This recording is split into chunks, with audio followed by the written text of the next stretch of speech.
ایوارا ایرو مسرور بارزانی شوردار جوات آسایشار کردستان پیشوازی شاندکه گروپا پارتی نوا پارلمانتا بریتانیا به سروکاتیا توبیاس ایلود و اندامتی هر یک جه لورد موریس گلاسمان لپارتیا کاریا بریتانیو لیورد دورچرتی برهبری کمیته روشلتا ناوین یا پارتیا پارزگارانو گری کند برهبری گروپا پارتی نوا پارلمانتا بریتانیا کرد. لە دیدارێکدا هەردوو لە دووە ڕەوشی ئەمنین چەند ناوچەیەکی عراق و هەردوو پارێزگای مۆسڵ و کەرکووکیان خستە بەرباس و گفتوگۆ لە لای خۆیەوە ڕاوێژکەری ئەنجومەنی یاساییشی هەرێمی کوردستان ئاماژەی بەوەدا کە بەهۆی هێرشی تیرۆریستانی داعش بۆشایەکی گەورەی ئەمنی لە زۆر ناوچەی عراق دروست بووە بەتایبەت لەو پارێزگایانەی کە هاوسنووری هەرێمن و پێکاتەیدا مودەستگا ئەمنیەکانیان بە تەواوەتی داڕوخاوە.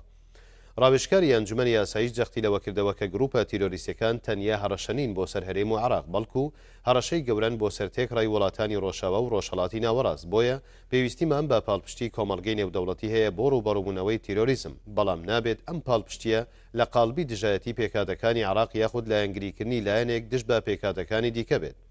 هەر لەم دیدارەدا ئاماژە بە زۆرێک لەو ڕێککارانە کرا کە هەرێمی کوردستان بۆ ڕووبەڕووبوونەوەی هەڕەشەکان و پاراستنی ڕەوشی ئەمنی هەرێم و دڵنیابوونی هاوڵاتیانی گرتۆتە بەر. وێڕایەوەی هەرێمی کوردستان کەشێکی لەباری ڕەخساندووە بۆ لە خۆگرتنی سەدان هەزار ئاوارەی ناوچەکانی دیکەی عراق و سووریە.